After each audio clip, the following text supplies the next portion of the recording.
Hello दोस्तों, नमस्कार। स्वागत है आपका आपके यूट्यूब चैनल एग्जाम 91 पे। तो दोस्तों, कैसे हैं आप लोग? चलिए, आज हम लोग जो है 14वां प्रैक्टिस सेट करने जा रहे हैं। और आपको पता है, जैसा कि इंग्लिश में हम लोग अब तक काफ़ी प्रैक्टिस सेट कर चुके हैं और अब तक जो नियम मैंने बताए थे लगभग वही के वही नियम आपको बार बार देखने को मिल रहे हैं। तो अब तो इसमें गलतियाँ नहीं होनी चाहिए और मुझे लगता नहीं है कि अब आप लोग गलतियाँ कर रहे होंगे। हाँ, वोकैब सेक्शन एक ऐसी चीज़ ज़रूर होती है, वो मानता हूँ कि उसमें जब तक आपको चीज़ें याद नहीं होंगी आप नहीं कर पाएंगे। लेकिन यहाँ पे रूल एक ऐसी चीज़ होती है, जैसे रूल्स आ गए, अब एरर्स के बार बार रूल्स वही आ रहे हैं, वही यूज हो रहे हैं, तो 100% श्योर है कि आप लोग उसको आसानी से कर पाएंगे। चलो। तो यहाँ पे पहले देखेंगे क्या लिखा हुआ है कि वही एरर फाइंड करना है। क्या लिखा हुआ है? Identify the segment in the sentence which contains the grammatical error. ठीक है, चलो क्या लिखा हुआ है? My mother speak in so a low voice that is difficult to understand that what she is saying। अच्छा, वो इतना कम धीरे बोल रही थी कि समझ में नहीं आ रहा कि क्या वो बोल रही हैं, क्या कहना चाह रही हैं। अच्छा, तो देखो यहाँ पे एक चीज़ लिखी हुई है, इन सो आ लो वॉइस। तो इन सच आ लो वॉइस होना चाहिए था, क्योंकि जब हम लोग जो सच का प्रयोग करते हैं वो नाउन, या कह सकते हैं जो नाउन की जो फ्रेज होती है उस पर ज़्यादा जोर देने के लिए प्रयोग किया जाता है। ठीक है, उसका प्रयोग किया जाता है। तो यहाँ पे जो इन सो अ लो, चलिए सेकंड नंबर की तरफ चलेंगे। In the given sentence identify the segment which contains the grammatical error. फिर ग्रामेटिकल एरर ढूंढना है। चलो यहाँ पे देखेंगे क्या लिखा हुआ है। Scientist have recently announce that a more effective antidote for snake bite venom has been made. अब एक चीज़ आप देखिए, साइंटिस्ट अकेले की बात हो रही है, कोई ज़्यादा साइंटिस्ट तो है नहीं। ठीक, साइंटिस्ट होता मतलब जब ज़्यादा यहाँ पे साइंटिस्ट जो है वो सिंगुलर फॉर्म में यूज होता है। तो जो साइंटिस्ट मतलब जब ज़्यादा की बात करते हैं तो यहाँ पे हैव सही था, लेकिन जो साइंटिस्ट है वो अकेले की बात कर रहे हैं, तो यहाँ पे हैव का नहीं, हैज़ का इस्तेमाल होना चाहिए। तो और यही गलती हो जाएगी। चलिए 3 नंबर देखेंगे। Improve the bracket part of the sentence.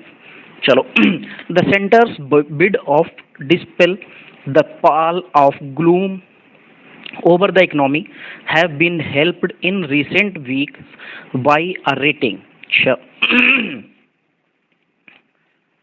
तो यहाँ पे इसको हमें चेंज करना है, तो होगा क्या? The centres bid to display the pall of gloom over the economy. तो हैज़ होना चाहिए था यहाँ पे, हैव का क्या ही मतलब, क्योंकि जो जो सेंटर बिड है वो तो सिंगुलर पर्सन के लिए इस्तेमाल हो रही है ना, द सेंटर बिड। तो यहाँ पे जो हैव कैसे इस्तेमाल कर सकते हैं, क्योंकि सेंटर बिड तो जब singular person singular noun, plural person plural noun, तो यहाँ पे जो है हैव का इस्तेमाल नहीं होगा। किसका होगा? हैज़ बीन हेल्प्ड होना चाहिए था। 4 number. Improve the bracket part of the sentence. चलो, election was an opinion minus democracy in which the innocent had help people were pitted among government's muscles power state machinery। अच्छा, देखो इसने कहा था bracket part को हमको change करना है, तो लिखा हुआ है पीपल वर पिटेड एमंग। लेकिन इसमें देखो, जब सेंटेंस जो कह रहा है, क्योंकि इलेक्शन की बात हो रही है, तो was the opinion minus democracy in which innocent and helps governments muscles power state machinery.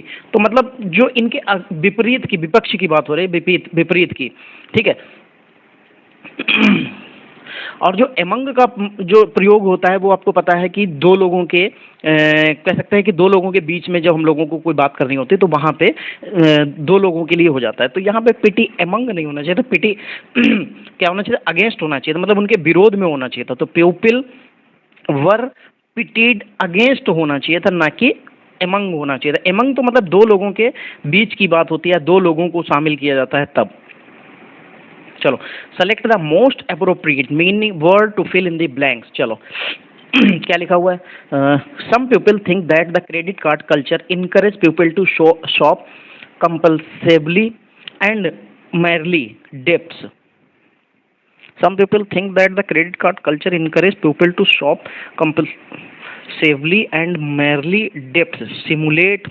Simulate का तो मतलब दिखावा करना होता है, अनुरूपता मतलब एक जैसा बनाना कह सकते हैं। फॉर्मुलेट का मतलब तो प्रतिपादित करना होता है। फिर स्टिमुलेट का मतलब होता है उत्तेजित करना।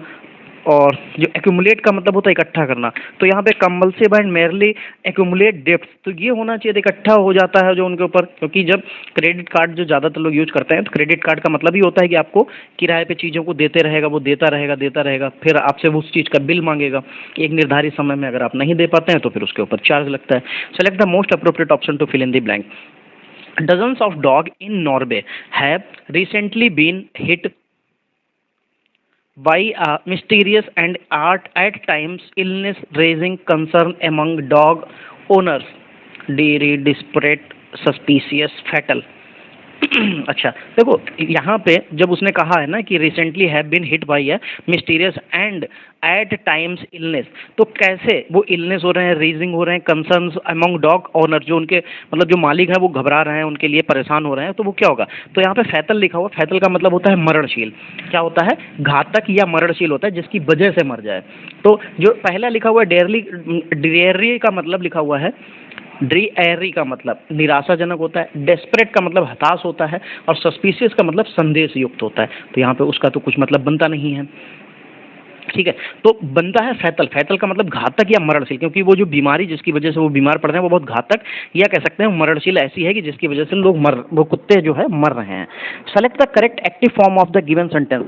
Every passing vehicles was being thoroughly checked by the guard. अच्छा, तो यहाँ पे देखो सबसे पहले हो क्या जाएगा, द गार्ड सबसे पहले आ जाएगा, क्योंकि ये जो है क्या हो जाएगा, ऑब्जेक्टिव के रूप में बना हुआ है, वही हमारा क्या हो जाएगा, सब्जेक्ट बन जाता है, द गार्ड। अब जो यहाँ पे द गार्ड्स है, देखो गार्ड्स है ना, तो वाज का क्या हो जाएगा, वर हो जाएगा। ठीक, the guards were thoroughly checked by, checking sorry checked नहीं, क्योंकि वर thoroughly checking by every vehicles, every passing vehicles, क्योंकि पासिंग लिखा हुआ था ना, every passing vehicles, तो the guards were thoroughly checking every passing vehicles, तो यहाँ पे चौथा ऑप्शन ही ऐसा दिख रहा है और यही बिल्कुल सही बन जाएगा, क्योंकि हमको उसको एक्टिव पैसिव फॉर्म में बनाना था। 8 नंबर क्या लिखा हुआ है, select the correct passive form of the given sentence. चलो इसका हमें पैसिव फॉर्म बनाना है। Hang the washing on the clothes line, क्या लिखा हुआ, hang the washing on the clothes line, तो इसको कैसे बनाएंगे, क्योंकि देखो सारे ऑप्शन हमारे लेट में लिखे हैं, वो लेट में होना भी चाहिए था, तो क्या हो जाएगा, लेट द वॉशिंग मशीन। ठीक, क्या, लेट द वॉशिंग मशीन।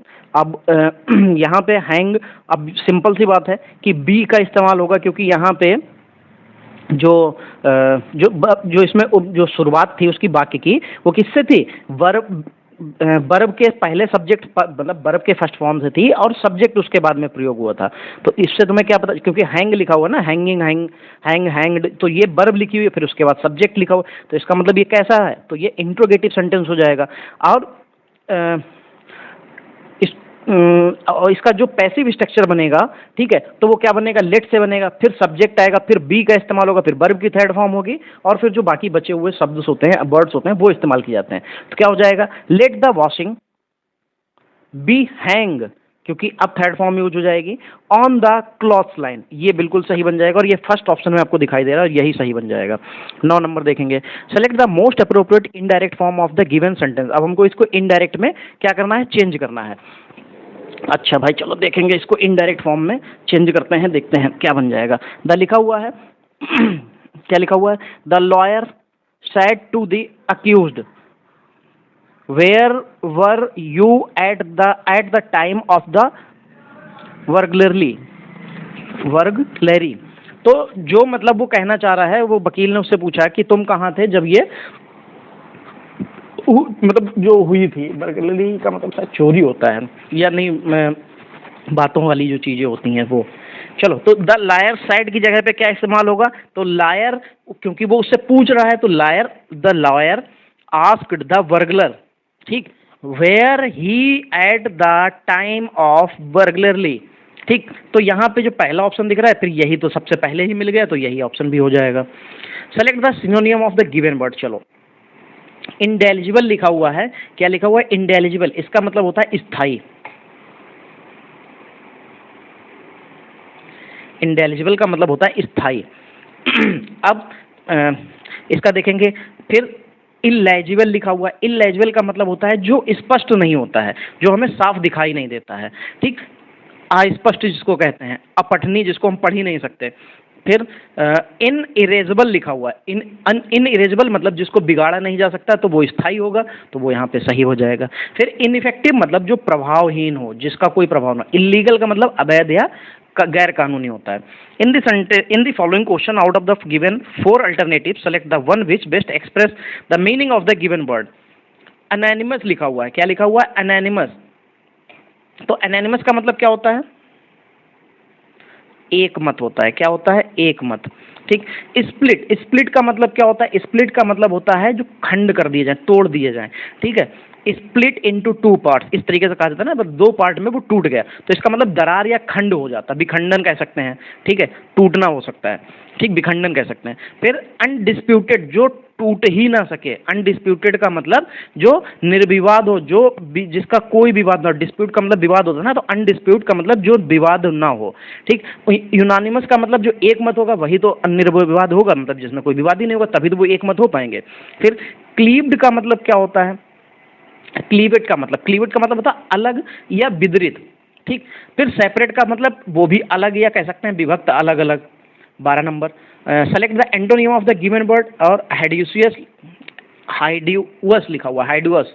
तो हाइडियस का मतलब क्या होता है? ये होता है घृणित। अरे कहाँ जा रहा है भाई?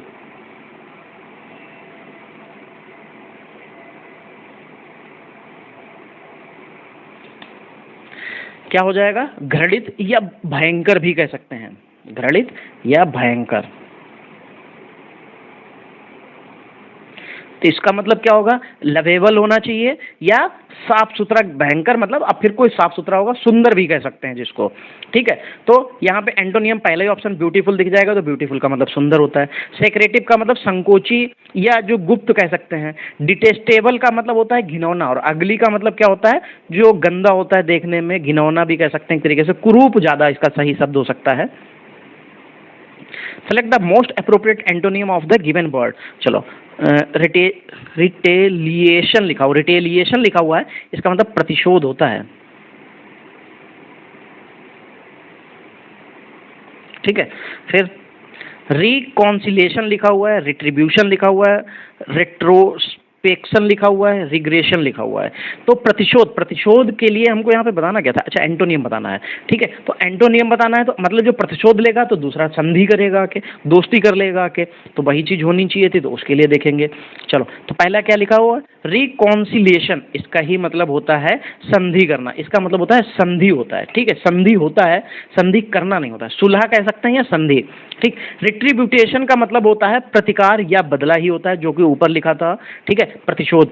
उसी तरीके से रेट्रोस्पेक्शन का मतलब होता है सिंहावलोकन, ठीक है। रिग्रेशन का मतलब होता है वापसी। चलो आगे बढ़ेंगे।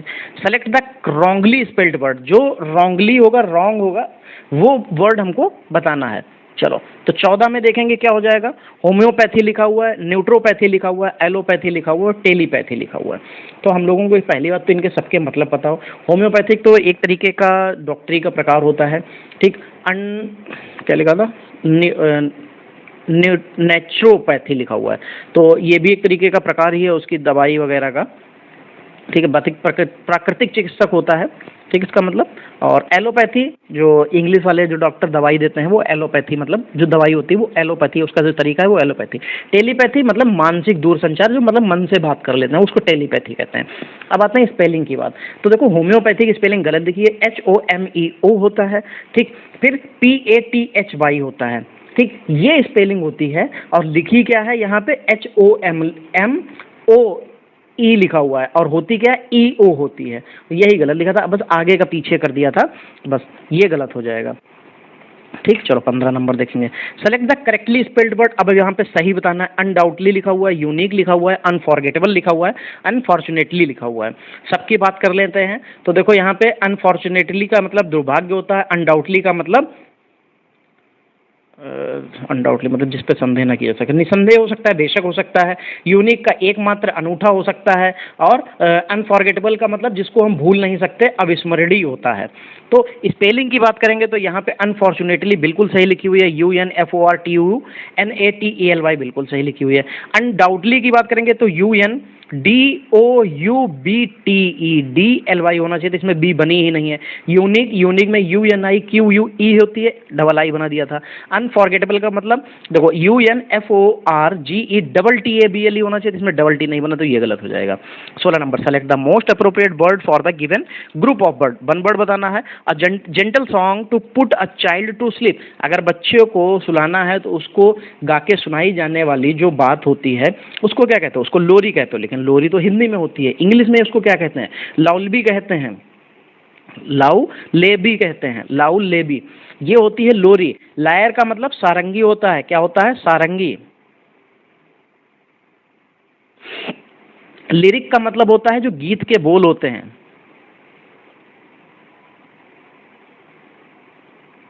ठीक, लाउरेल, लाउरेल का मतलब होता है प्रतिष्ठा। चलो भाई आगे बढ़ेंगे। Select the most appropriate meaning of the given idiom दे रखा है। क्या दिया है? ईडियम दे रखा है। तो क्या लिखा हुआ है? Drag one's feet. क्या लिखा हुआ है? ड्रैग वंस फीट, निर्णय में देरी करना। क्या होता है?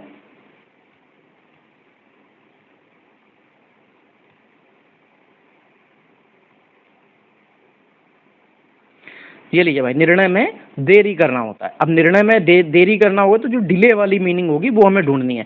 टू वॉक अनस्टेडीली, मतलब जो स्थिरता में नहीं है, चलते हुए स्थिर नहीं है, वो नहीं हो सकता।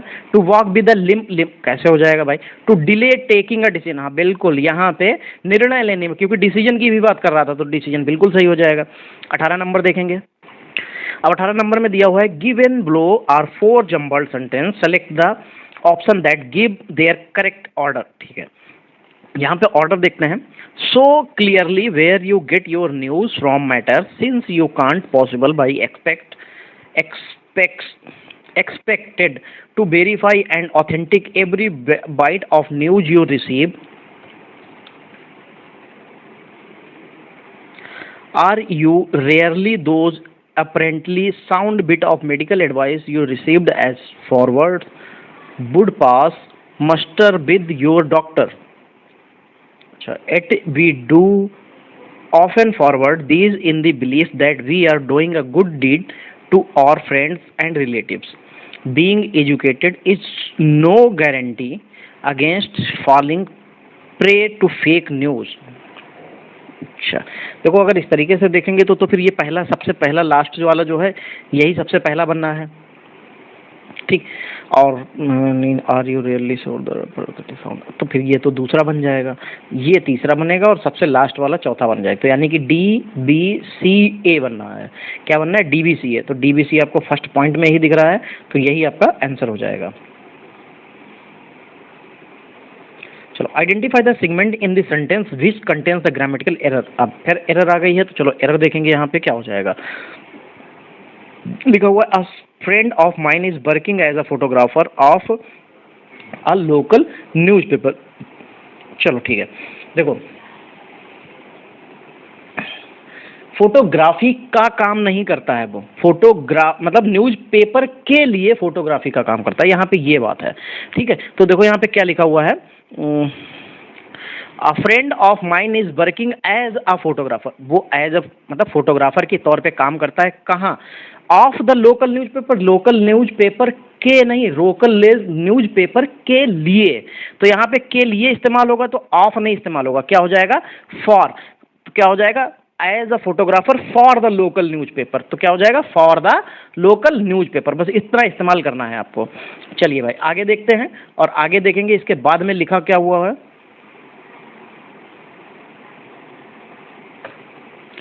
क्वेश्चन नंबर 20 देखेंगे क्या लिखा हुआ है। Select the appropriate antonym of the, antonym मतलब हमको विलोम बताना है। अकस्टम्ड लिखा हुआ, अकस्टम्ड का मतलब होता है अभ्यस्त।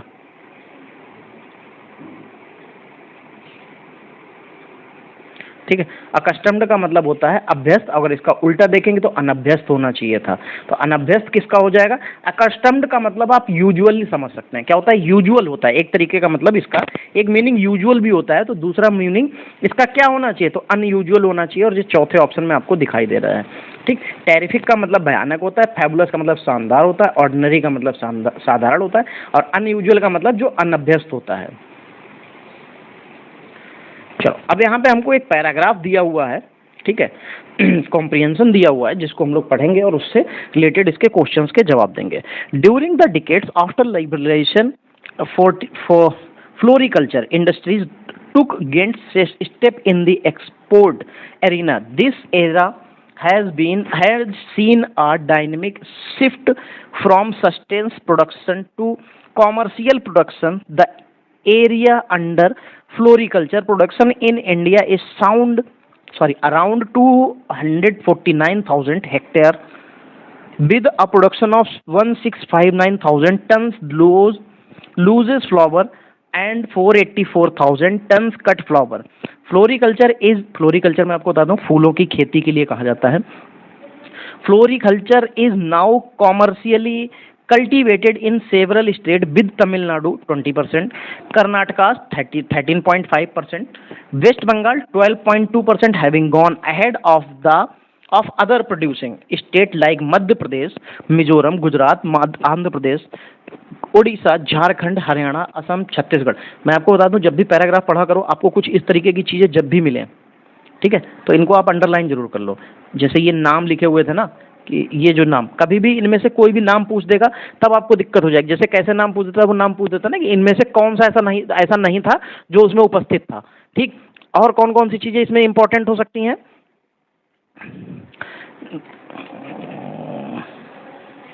कितने कितने ये जो जैसे ये लिखे थे, ये फ्लावर्स की बात कर रहा था ना, तो ये भी अंडरलाइन कर सकते हैं। चलो आगे बढ़ेंगे। Second paragraph, government of India has identified floriculture as a sunrise industries as accord in 100% export oriented status owing to steady increase in the demand of flower. Floriculture has become one of the important commercial trades in agriculture. Hence, commercial floriculture has emerged as high-tech activity taking place under controlled climatic conditions inside greenhouse. Floriculture in India is being viewed as a high growth industry. Commercial floriculture is becoming important from the export angles. The liberalization of industrial and trade politics proved the way for development of export-oriented production of cut flowers. The new seeds policy had already made it feasible to import planting material of international vertices. It has been found that commercial floriculture has higher potential per unit area than most of the field crops and is therefore a lucrative business. Indian floriculture industries has been shifting from traditional flower to cut flowers for export purpose. The liberalized economy has given an impetus to the Indian entrepreneur for stabilizing export-oriented floriculture units under controlled climatic conditions. चलो, कुछ चीज़ें important इसमें बहुत थी, वो आपको note down करनी चाहिए थी। जैसे अभी इस पैराग्राफ में भी देखो कुछ नया आया है। Indian floriculture industries comprise of flower such as rose, देखो यहाँ पे आ गए, द रोज, टर्बरोज, ग्लैड्स, ऑथेंट्रियम, अच्छा ये हम नहीं बना है, carnations, marigold, etc. India total export of floriculture was कितना था? 571.38, ठीक है। करोड़ कितना डॉलर में? 81.94 करोड़ मिलियन इन 2018-19, ठीक। The major importing countries were United State, Netherlands, United Kingdom, Germany and United Arab Emirates. There are more than 300 export-oriented units in India. More than 50% of floriculture units are based in Karnataka, Andhra Pradesh, and Tamil Nadu, ये नाम दोबारा आए हैं, with the technical collaboration from foreign companies the Indian floriculture industries is poised to increase its share in whole trade, world trade. देखो अब मैंने आपसे क्या कहा, इसमें हमको बहुत ज़्यादा कुछ देखने की ज़रूरत नहीं है, बस हमको क्या करना है, इनके क्वेश्चंस पढ़ने हैं और हम लोगों ने जो अंडरलाइन किया था वो आप दिमाग में रखें तो ज़्यादा अच्छा रहेगा, समय कम बचेगा, आपको बार बार पीछे नहीं जाना पड़ेगा।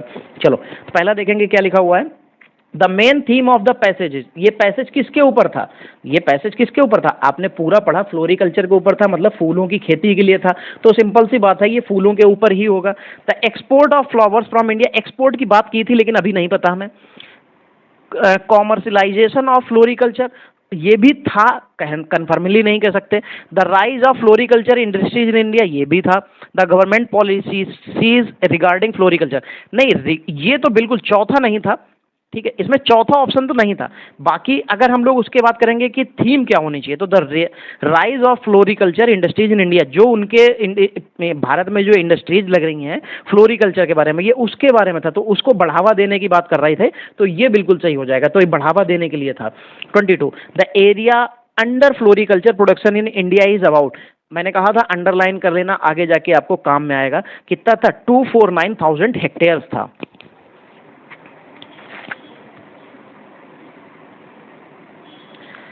चलो 23 नंबर लिखा हुआ है यहाँ पे कि विच ऑफ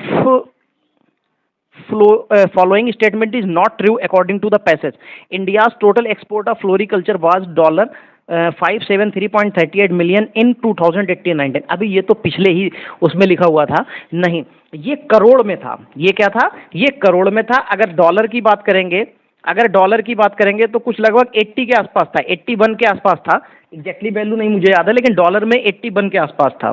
ठीक, चलो फिर आगे बढ़ेंगे। तो यहाँ पे पहले ही ऑप्शन गलत हो गया, तो आगे पढ़ने की जरूरत ही नहीं है। What gave a major flip to the export of Indian floriculture product, तो वहाँ पे जो है किसकी प्रोडक्ट की, मतलब the what gave a major flip of to the export of Indian floriculture product. अच्छा चलो देखते हैं option. The new policy to easy the import to of seeds the international varieties, लिखा ये भी था लेकिन ये आंसर नहीं होगा क्योंकि इसमें इम्पोर्ट की बात कर रहा है और यहाँ पे एक्सपोर्ट की बात कर रहा था। ठीक, the liberalisation of industrial and trade policies of the government by the government, बिल्कुल सही है, यही ऑप्शन आपको देखने को मिल जाएगा और यही उसमें दे रखा था। चलो, which 3 state are major cultivators of the floriculture product, मैंने कहा था अंडरलाइन कर लेना, वो नाम आपको बताए गए थे, 3 नेम थे उसमें, कौन कौन से थे, तमिलनाडु, कर्नाटका और वेस्ट बंगाल। ठीक, तो ये देखो सेकंड ऑप्शन में दिख जाएगा और यही आंसर भी आपका सही हो जाएगा। तो बस आप जब भी कभी पढ़ें तो उसको क्या करें, इसको अंडरलाइन जरूर कर लें। बाकी हमारी पीडीएफ जो है वो आपको टेलीग्राम चैनल से मिल जाएगी, तो आप वहां से इसको ले सकते हैं। ठीक है, चलिए तो आज की जो क्लास है दोस्तों वो हम लोग यहीं पे समाप्त करेंगे और मिलेंगे हम लोग अगली क्लास में। तब तक के लिए जय हिंद। बाकी भाई सभी लोग चैनल को सब्सक्राइब जरूर कर लिया करो। चलिए दोस्तों मिलेंगे अगली क्लास में, तब तक के लिए जय हिंद दोस्तों।